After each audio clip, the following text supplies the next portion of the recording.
प्रिय मित्रों, आप सभी को बहुत बहुत नमस्कार। और विद्यार्थियों, आप सभी को बहुत सारा आशीर्वाद। आप अपनी पढ़ाई में मजबूती के साथ अपनी दावेदारी को बनाए रखिए, जिससे आने वाला दिन आपका सुखमय, समृद्ध और शक्तिशाली हो। विद्यार्थियों, भूगोल विषय की महत्वपूर्ण शाखा मानव भूगोल, उस मानव भूगोल की महत्वपूर्ण शाखा में अगर देखा जाए तो आता है आर्थिक भूगोल। तो इस मानव भूगोल में एक शब्द हम बहुत ज्यादा उपयोग में लाते हैं, वो होता है मानव संसाधन, ह्यूमन रिसोर्स। विद्यार्थियों, जैसा कि हम सभी लोग जानते हैं कि रिसोर्स शब्द से तात्पर्य उन संसाधनों से है। रिसोर्स संसाधन वे कहलाते हैं जिनसे हमारी आवश्यकताओं की पूर्ति होने लगती है।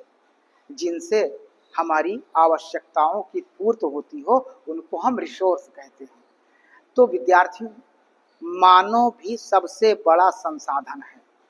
मानव भी सबसे बड़ा संसाधन है, क्योंकि अपनी अनेक प्रकार की आवश्यकताओं की पूर्ति करने में मानव ही विभिन्न वस्तुओं, विभिन्न सेवाओं की उपयोग में लाता है। उन सेवाओं को, उन वस्तुओं को उपयोग में लाता है, तब वो संसाधन कहलाते हैं।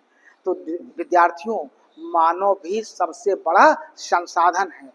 आज के समय में अगर देखा जाए तो जिन देशों में आबादी युवा प्रधान है, जिन देशों में आबादी जो है, युवाओं की आबादी ज्यादा है, वो देश तीव्र गति से विकसित होते जा रहे हैं या विकासशील में आगे होते जा रहे हैं। मानव नित्य नए नए औजार, यंत्रीकरण, मशीनीकरण, विभिन्न प्रकार के साधनों को बनाता हुआ जा रहा है और उन साधनों के माध्यम से मानव उनका उपयोग करके और समृद्ध और शक्तिवान बनता चला जा रहा है। विद्यार्थियों, भूगोल विषय में मानव संसाधन या ह्यूमन रिसोर्स का बहुत महत्व है, विशेष रूप से मानव भूगोल में। साथ ही साथ भौतिक भूगोल में अध्ययन में अगर देखा जाए तो मानव पर्यावरण के प्रभाव के अंतर्गत रहता है।